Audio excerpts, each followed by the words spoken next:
सकते हैं but appropriate देसी भाषा में बोल सकते हैं वही भाई रेटिंग कितनी दे रहे हैं तो वही नेट आउट ऑफ 100 54 ऐसा कुछ हो गया अभी कैसे कैलकुलेट कर सकते हैं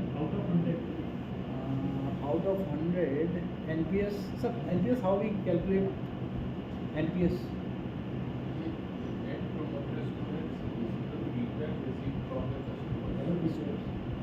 है ना। तो कस्टमर के कैसे कैसे फीडबैक आ रहे हैं उसका कैलकुलेशन उसका एनालिसिस और अभी ये इतना है और हमारा विजन कितना है 26 तक 70 तो ये हमारा विजन है उसके बाद और बढ़ेगा। तो यानी कि हम अगर विज़न भी हम रख रहे हैं तो कहीं ना कहीं हमारा विज़न से ही कोरिलेट कर रहा है कि हमको उसमें भी बढ़ना है राइट। सो अभी वापस से आते हैं पुरानी स्लाइड पे ये एक बारी देखिए याद कर लीजिए कंठस्थ कर लीजिए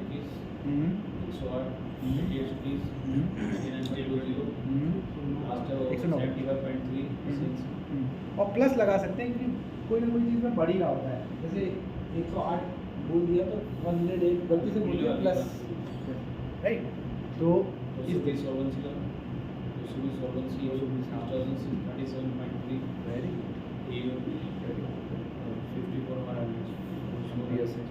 हालांकि देखिए ये आपने याद करना है जैसा कि आपने किया बहुत बढ़िया वेरी गुड ऐसे ही याद रखना है और जो जो इम्पोर्टेंट लग रहा हो वही चर्चा करें है ना अननेसेसरी किसी गलत ट्रैप में। अब देखिए we are the fastest growing life insurance company in India now see the growth of past 12 years if we talk about individual APE का देखिए 2011 में हम लोगों ने काम शुरू किया था 2011 में हम कितने एपीई पे थे 9 करोड़ राइट एम्प्लॉइज 646 और प्राइवेट इंडस्ट्री की रैंकिंग 23। अब 2017 का अगर आप एनालिसिस करेंगे तो क्या चेंज हो गया इंडिविजुअल एपीई 165 और एम्प्लॉई बढ़ के कितने गुना लगभग बढ़ गए थे 4 टाइम्स अप्रोक्सीमेटली और हम रैंकिंग कहाँ पर आए 20 यानी कि हमने 3 जंप किया हम यहाँ पर पहुँच गए। फिर अगर हम देखें 2023 में जो एनालाइज किया है उसके बेसिस पे कितना एपी हुआ बोलिए 502 करोड़ और एम्प्लॉई हाँ एम्प्लॉई 3300 और प्राइवेट उसमें रैंकिंग 16 हाँ तो कितना हम फिर आए 4 इधर आए और इसमें हम कितना और बढ़ गए एम्प्लॉइज में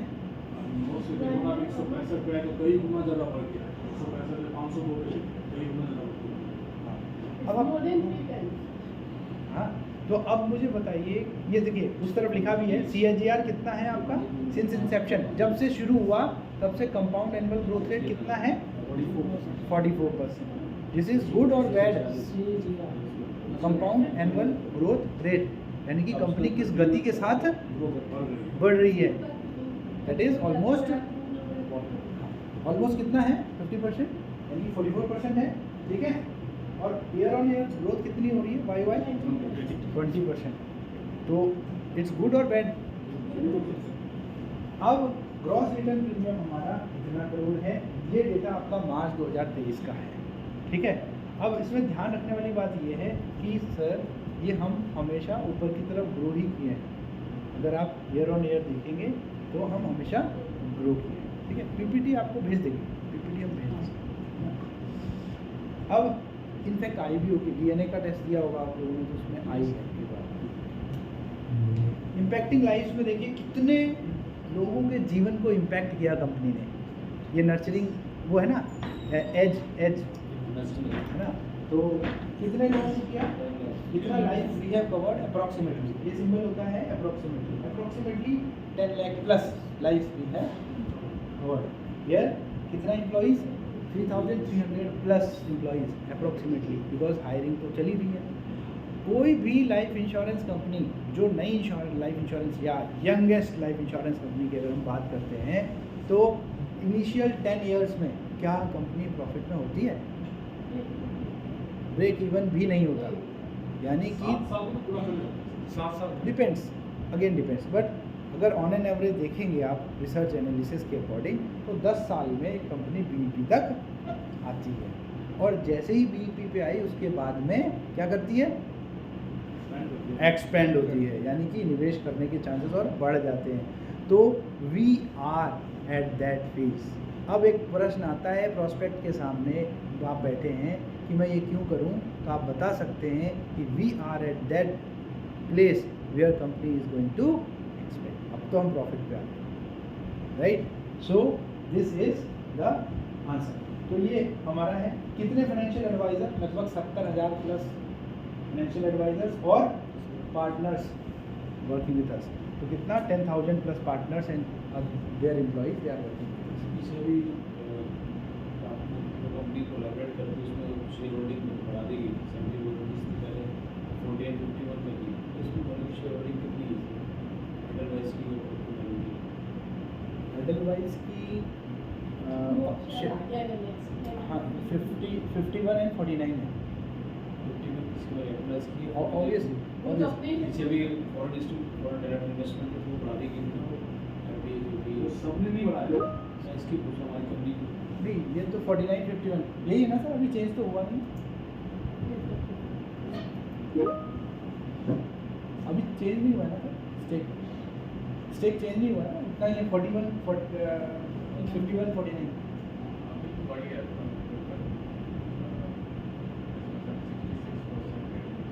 66% से ऊपर रहेगा। हाँ, उससे ऊपर मतलब फॉरेन की कंपनी का ये अच्छी पॉइंट है, ये भी अच्छी बात है। ऐसे अच्छे लोग कुछ हो रहा है और फॉरेन कंपनी ज़्यादा ले रही है, इससे यहाँ उल्टा हो रहा है, यहाँ इंडियन कंपनी ज़्यादा ले रही है। 50% गुड ना, हाँ गुड है, that's good point। ये हमारी कंपनी की स्ट्रॉन्गनेस कोई भी कंपनी इन्वेस्टमेंट ऐसे नॉर्मली क्या हो रहा है, फॉरेन कंपनी की इन्वेस्टमेंट ज़्यादा आ रही है, उनका स्टेक ज़्यादा है। हमारे क्या मतलब यहाँ हमारा ज़्यादा स्टेक कर ये पॉजिटिव है, और ये भी आप कोट कर सकते हैं वाइल डिस्कशन, है ना। One question here, which I would like to understand. So wherever there are companies, where there is a joint venture, one Indian company and one foreign investor, so people are not very comfortable spending or investing their money in such organization, because what I have noticed in my earlier organization, how do we, counter that? हाँ, बहुत अच्छा प्रश्न है। प्रश्न क्या है? प्रश्न ये है भैया, एक भारतीय कंपनी एक विदेश की कंपनी है, और विदेश की कंपनी जो है उसके साथ में ज़्यादातर जो ग्राहक हैं वो कहते हैं विदेश की कंपनी है, तो उतना बाइंड नहीं आती है इनकी। तो इसको काउंटर कैसे करें? How we can give the good answer. एक भारत की कंपनी है, विदेश की कंपनी जॉइंट वेंचर में काम कर रहे हैं, तो मेरे ग्राहक को विश्वास नहीं होता विदेश की कंपनी पे, तो इसे हम काउंटर कैसे करें? क्योंकि सारी पैसा सर इंडिया में लगा रहे हैं, ना कि विदेश से ज़्यादा कर रहे हैं। इंडिया में पैसा इन्वेस्ट कर रहे हैं, अपना कंपनी इंडिया के अंदर ही मौजूद है, विदेशी कंपनी जॉइंट वेंचर है कस्टमर के लिए कह सकते हैं कि इतनी अच्छी कंपनी है कि जिसमें फॉरेन लोग भी इन्वेस्ट करने तैयार है। कुछ तो ऐसा एडवाइस में होगा कि फॉरेन की कंपनी भी उसमें इन्वेस्ट करने रेडी है, तो उसका कौन देखता है। सर अक्सर जो कंपनी फॉरेन और इंडियन कंबाइंड काउंटर में तो ये मैं तो यही बोलता हूँ ज़्यादातर कंपनी तो कंबाइंड उसका रीजन तो भारतीय वही है, रिलायंस निकल रहा है सारे तो वही। उसका रीजन ये है बिकॉज कोई भी इंश्योरेंस एज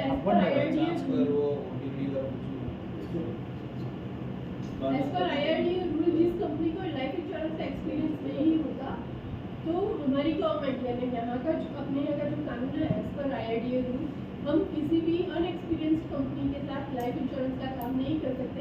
इस वजह से हमको टोटल लाइफ का जिसको मोर देन 150 इयर्स का एक्सपीरियंस था, तो उसको साथ लेके काम करना है कि because government is so vigilant कि आपका पैसा कहीं भी लॉस नहीं हो। और हमारी कंपनी ऐसी है एडवाइस कि जिसके अंदर छोटे मरीन को इंटरेस्ट है ये कंपनी के साथ हम काम करते हैं। अच्छा ओके, विन-विन सिचुएशन को ठीक और है। इसीलिए आपका पैसा भी सेफ है कि उसका एक्सपीरियंस है और ये ऐसे ट्रस्टेबल कंपनी है जिस पर फॉरेन। ठीक, तो अब हम इंश्योरेंस के इतिहास में थोड़ा सा जानना पड़ेगा, इसका आंसर देने, है ना, बड़ा इम्पोर्टेंट है। जब भारत में सितंबर 1951 है ना, 56 हाँ 56 से पहले बीमा की क्या स्थिति थी, कैसी कंपनियां थी, LIC थी क्या? मेरे ख्याल 102 कंपनी थी। 250 के आसपास कंपनी हुआ है। 250 के आसपास कंपनी को पास करके LIC बनाया। LIC बनाया, भारत में नेशनलाइजेशन किया, ठीक। इस पे सारा वर्क जो था फिरोज गांधी ने किया था, मुझे जितना पता है। मैं यूज टू तो पार्लियामेंट में इसी के एडवाइजरी कमेटी में थे, और उस टाइम पे ये सिचुएशन थी कि लोग कंपनी कभी भी बंद हो जाती थी, कोई रेगुलराइजेशन नहीं था, कितनी भी कंपनी आती थी पैसा जो क्योंकि life insurance is a product की जिसमें लॉन्ग टर्म इन्वेस्टमेंट होता है, 10 साल 15 साल ऐसा काम होता है। या तो ऐसा हो कि भाई वो टर्म इंश्योरेंस भी ले रहा है, 5 साल के लिए लिया है, 10 साल के लिए लिया, मैं तो बहुत लंबी बात नहीं करी, 10 साल के लिए है, लेकिन मान लो आपकी डेथ 8वें साल में, 5वें साल में कंपनी बंद हो गई, तो व्हाट्स अबाउट दैट? तो ऐसा बहुत ज़्यादा हो रहा था कि लोगों का पैसा सेव नहीं हो रहा था। ठीक, अब एक बात दूसरा उस टाइम पे वो जो सिचुएशन है जितनी मैंने इसके ऊपर पढ़ा है इतने सालों में, हाँ, दूसरा उस टाइम पे ऐसी सिचुएशन थी गवर्नमेंट को भी फंड की जरूरत थी, टू बी वेरी फंड यानी honest.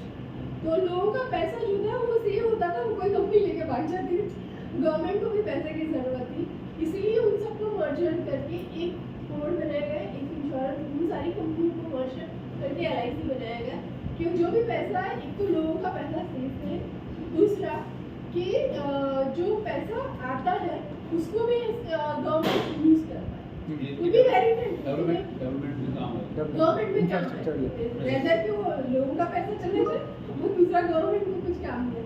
So the thing is that इस वजह से LIC कोड बनाया गया, और कुछ जो सभी कुछ है ना गवर्नमेंट अंडरटेकिंग हो गया उसके बाद। ठीक है, बहुत बढ़िया। तो ये तो हुई इतिहास वाली बात आपने करी। तो LIC 1956 में बना, आप सभी लोगों को पता है, इतनी कंपनियां मर्ज करके बनाया गया, नेशनलाइज किया गया। क्यों किया गया ये भी मैंने अभी क्लियर किया कि वही बहुत नुकसान हो रहा था, कंपनियां बंद हो जाती थी, नहीं होता था और आती सी जाती थी, ये सारी चीज़ें। ठीक, अब इसके बाद में जब LIC बनाया, हम लाइफ इंश्योरेंस की बात करते हैं, जनरल इंश्योरेंस 1972 में नेशनलाइजेशन हुआ, उसकी बात नहीं करते हम, लाइफ इंश्योरेंस में उसी की बात। फिर तब से लेकर के 1990 तक, 1999 तक हम ऐसे ही चले। LIC ऐसे चले थे, ठीक है। अब 1999 में ऐसा क्या हुआ? इतने भी फिर काम- ग्लोबलाइजेशन का स्टार्ट हुआ, वहाँ से जो है ना IID गवर्नमेंट का, मैं तो बोलती हूँ पूरा गवर्नमेंट का रूप बदल गया कि यार IID के मिले उसकी बात तो मल्होत्रा कमेटी है। First मल्होत्रा rule है कमेटी कब आई? देखिए मेरे को प्रश्न पूछने दो, मल्होत्रा कमेटी कब आई? 92 में फॉर्म हुई थी, 96 में उसने रिजल्ट दिया, 93 में उसने रिकमेंडेशन दिया। रिकमेंडेशन 1993 में क्या रिकमेंडेशन दिया था उन्होंने? उन्होंने तो बोला कि प्राइवेट लोगों को भी एक्चुअली हाँ, क्यों करो, क्यों करो, एक एक प्रश्न में आते हैं, क्यों करो? इंटरनेशनल में जाना चाह रहे थे I think नहीं, insurance that was is not definitely reaching out to the masses. Penetration, insurance penetration. on that time only 0.5 और 0.8% रूटी इंश्योर्ड थे, बिकॉज वो एक जैसे LIC को वहाँ पे भी गवर्नमेंट एम्प्लॉय होते थे, उसका भी काम ऐसा था। चलिए राहुल जी से पूछते हैं, राहुल जी इंश्योरेंस पेनिट्रेशन क्या होता है? Anybody else? कोई कवर तो है लेकिन मुझे ये टेबल तोड़नी पड़ेगी, इस टेबल के लोगों को मुझे बांटना पड़ेगा। हाँ जी, परसेंटेज की बात, हाँ जी, परसेंटेज ऑफ परसेंटेज ऑफ कितने लोग कवर होते हैं। ओके, इंश्योरेंस पेनिट्रेशन, पेनिट्रेशन ये टोटल पॉपुलेशन है, उसका कितना परसेंट लोग इंश्योर्ड है। यानी कि कितने लोग fully insured fully that is a different, अभी फुल्ली इंश्योर्ड पे आते हैं, लेकिन उस टाइम पे ये सिचुएशन फुल्ली इंश्योर्ड पे आता है तो बड़े ही ठीक है, हम सारे आंसर्स को रिस्पेक्ट करते हैं और अल्टीमेटली हम लास्ट में कंक्लूजन पे आते हैं। हाँ ठीक है, अच्छा इस वाली टेबल से कोई कुछ बोलना चाहते हैं? हाँ सेम है। Basically, insurance penetration is that your ratio of the insurance premium to the GDP of the country. That is insurance penetration. तो अगर अभी करंट में बात करें तो insurance penetration जो life insurance का है, it is hovering around 3.2-3.3%. ठीक है, तो आप ये देखिए कि पेनिट्रेशन एक अकेली LIC यानी कि एक कंपनी पूरे भारत जो कि आज की डेट में नंबर 1 पॉपुलस कंट्री है, जो पहले उस समय सेकंड नंबर पे रहा होगा या थर्ड नंबर पे रहा होगा, अब चाइना को भी पीछे छोड़ दिया।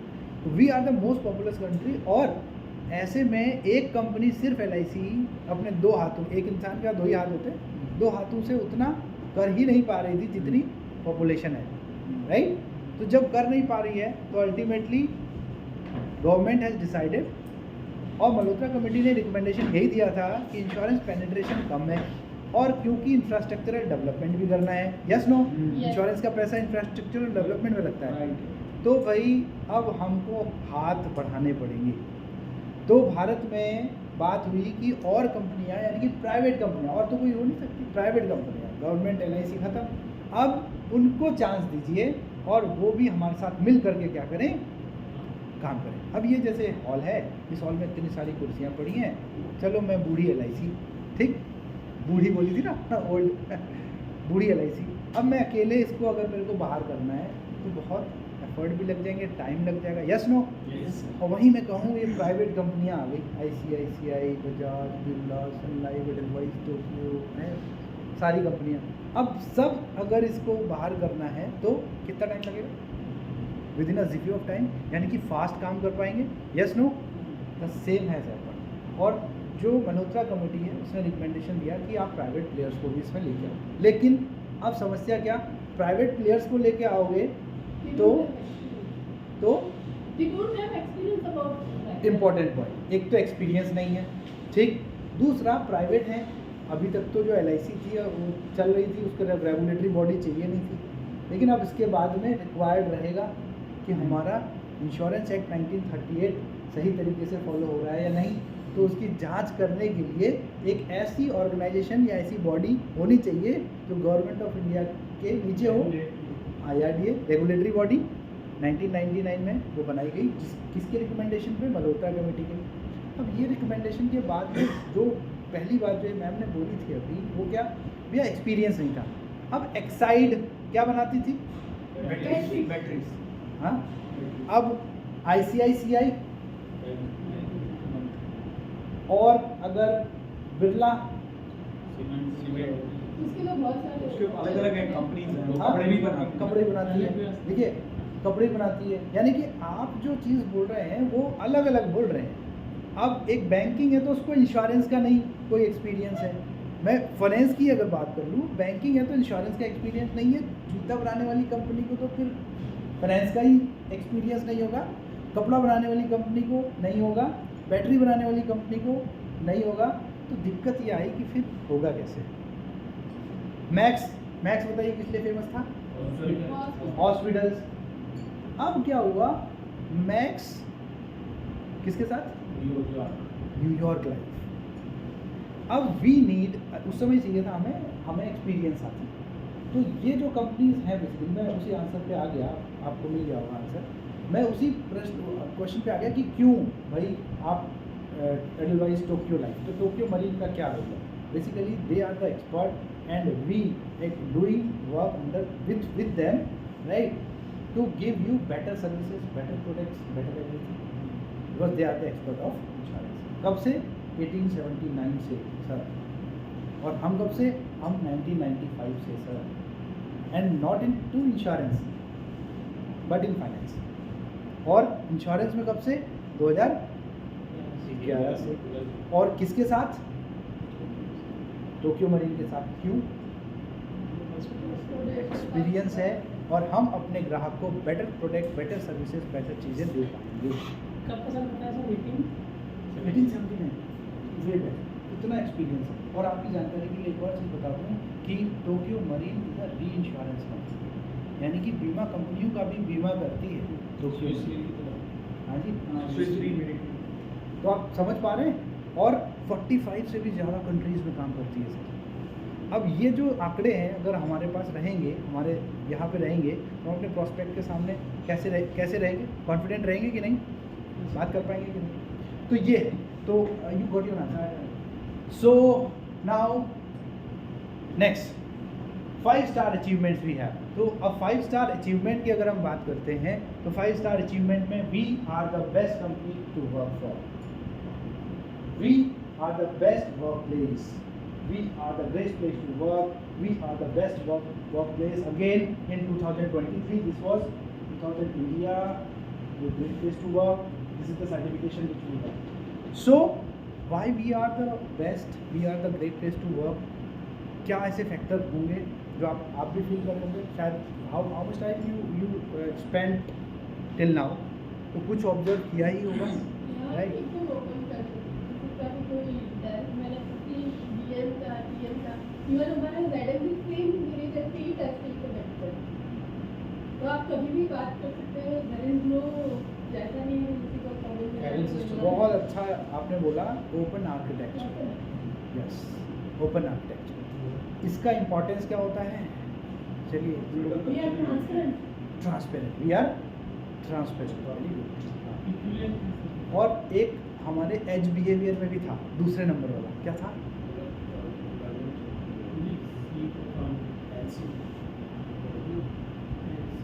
अच्छा, दूसरा बता दें आई थिंक थर्ड वाला में डी आ गया। ओके, सो फोर्थ वन रेटिंग आप ए लगाओ, अकाउंटेबिलिटी अकाउंटेबिलिटी, फिर ये आएगा फिर अच्छा ठीक है, सॉरी, वो पापा जो पर्सोना, पापा वाला, हाँ पापा वाला, प्रोग्रेसिव, हाँ second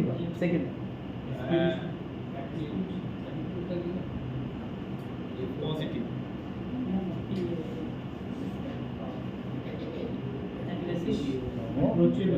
approachable, yes approachable, got it? समझ में आया ना कैसे कोरिलेट किया है अभी इस चीज़ को हमने, है ना? तो अप्रोचेबल, ओपन आर्किटेक्चर से वी ऑल आर अप्रोचेबल, ठीक है? तो these are the 5-star achievement which we have. We are the great place to work, best workplace, best place to work. So these we have to remember and we can discuss. But somewhere down the line, जो भी हम बात कर रहे हैं वो हमारे innermost that आवाज़ आनी चाहिए। वो कैसे आएगी? जब हम सिर्फ और सिर्फ कंसीव करके छोड़ नहीं देंगे, कंसीव करके हम बिलीव भी करेंगे कि हाँ जी, क्योंकि हमने तो अभी ज्वाइन किया है, ये तो पहले की अचीवमेंट है।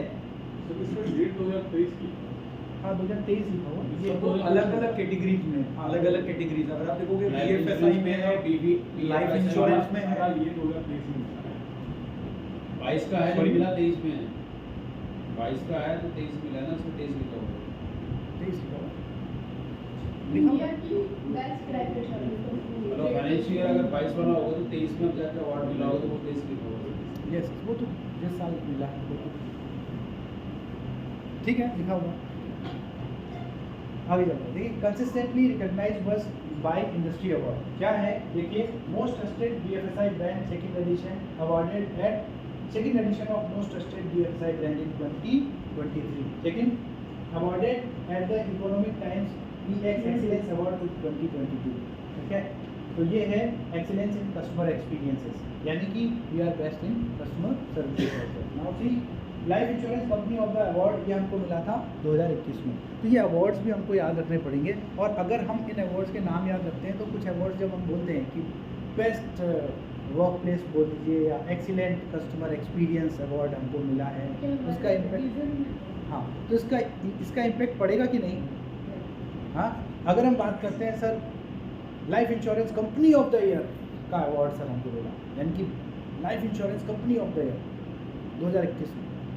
और इतना ही नहीं, अगर हम बात करते हैं बेस्ट प्रोडक्ट इनोवेटर अवार्ड कब मिला? 2021 में। और 2021 में ही नहीं, और आगे भी देखिए, India most trusted and promising insurance brand, best innovation in customer service service insurance, और इसके अलावा product innovation company of the year 2020 में, best programme of the sales enabler award 2020 में, और इनोवेटिव प्रोडक्ट सर्विस अवार्ड 2018 में। तो these are the awards which we, अब अगर आपको इतने सारे याद नहीं होते हैं तो कम से कम कुछ इम्पॉर्टेंट, जैसे प्रोडक्ट से रिलेटेड, कस्टमर सर्विस से रिलेटेड, हाँ, और life insurance company of the year, ये कुछ अवार्ड्स जो आप याद रखिए, और in front of the prospect we can tell. I believe from customer point of view, it is customer point of view what matters, because again I'll think as a customer when I'm meeting my prospect, right? So I'll think what are the important factors for me. The important factors are for me as a customer are claim settlement ratio, solvency margin, right? Asset under management, because that speaks volume about how big the brand is, right?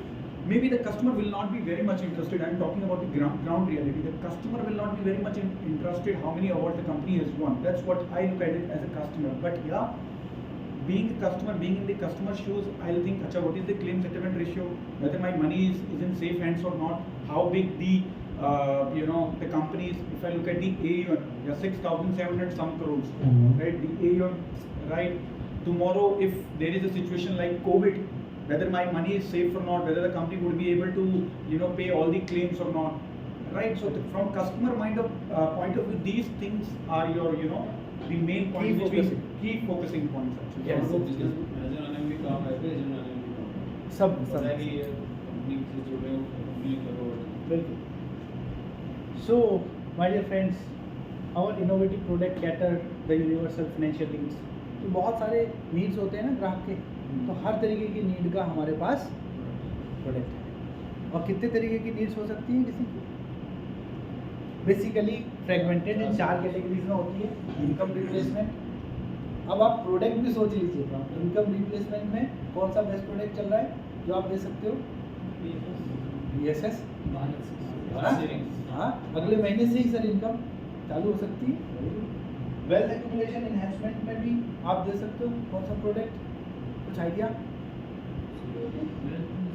Guaranteed saving, BSS यानी कुछ पढ़ के आए, कुछ करके आए सब। Income वाला एक गारंटेड सेविंग इलस्ट्रेशन निकाल के दे दीजिए।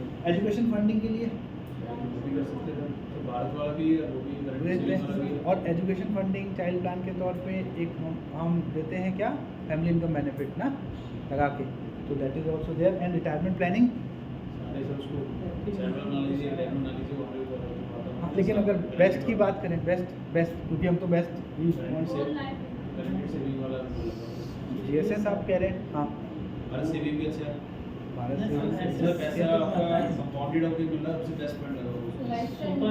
जब आपका पैसा आपने लिया नहीं वापस, भूल गए, जो पैसा हमारा 12 साल का मिला है 2000, हाँ तो पैसा हमने लिया नहीं, तो हमारा कंपाउंडेड होकर पैसा ग्रोथ हो जाता है, ग्रोथ हो रहा है। तो वो कहीं नहीं है मुश्किल से, हमारी जो आपने दिया वो पैसा रिजल्ट का वापस दिया हमारा सेविंग्स। ठीक है, तो यानी कि हम वो भी दे सकते हैं, इनकम वेरिएंट दे सकते हैं। PGI, मैंने बताया आपको डेवलपमेंट का, हाँ PGI भी एक अच्छा प्रोडक्ट है ना। एक है कैश फ्लो प्रोटेक्शन का, वो अगले महीने से तो हम लोग ये सब, अच्छा तो ये सब हम प्रोडक्ट्स में डिस्कशन करेंगे डिटेल में। बट हमारे पास नीड कंप्लीट करने के लिए सारे प्रोडक्ट हैं, यस नो, और वो भी सबसे बेहतरीन और बेस्ट प्रोडक्ट हैं। कैसे हैं, हम ये प्रोडक्ट के सेशन में डिस्कशन करेंगे। Right now see our strategy क्या है? पुरानी स्ट्रैटेजी है हमारी, और जिसके लिए अब हमारे we are well equipped and more yet to come. ठीक, देखिए, we want to be a multi channel company targeting the top quartile proprietary channel productivity. तो हमारा फोकस एरिया क्या है? पहला देखिए क्या है, distributors ease of doing business and experience.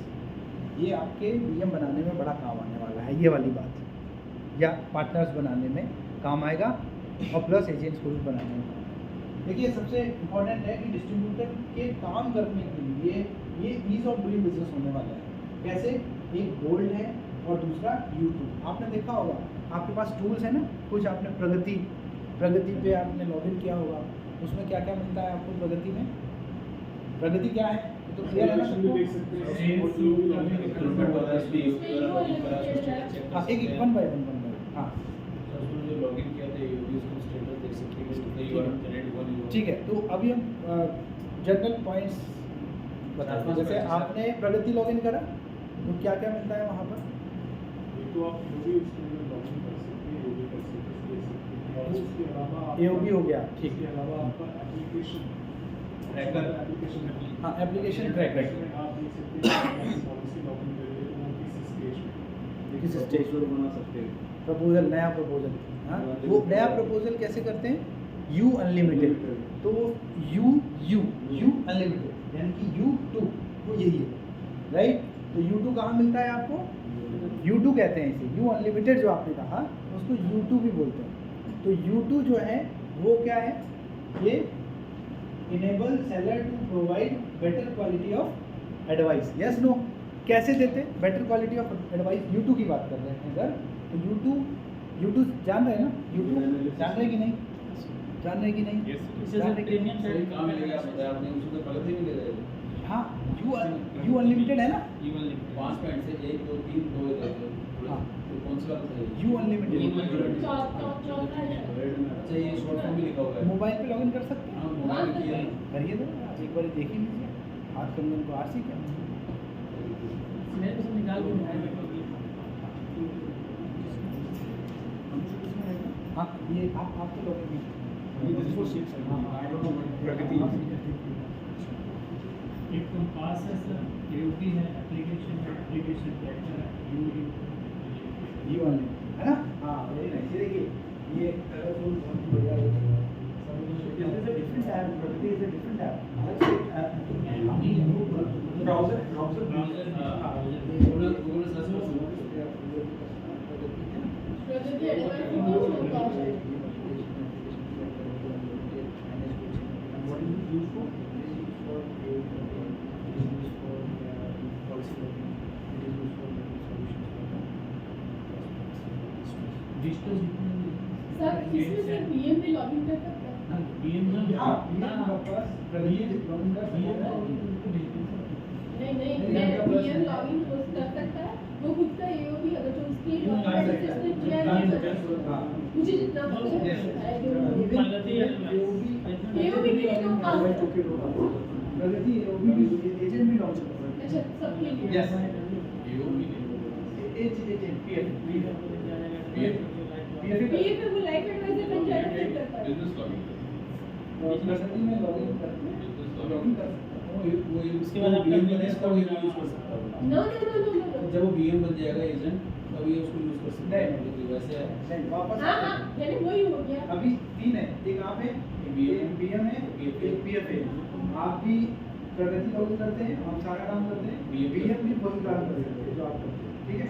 और जो पीएफए हैं वो बिजनेस लॉगिन लॉगिन कर नहीं, जब वो बीएम बन जाएगा तो वो कर हाँ तो फिर तो वो बीएम हो गया ना। तो वो उनका BM login BM login login हो गया। तब वो एओबी भी काट पाएंगे। Yes. So basically, what I've understood is that PMs, BMs, and PFAs they can use the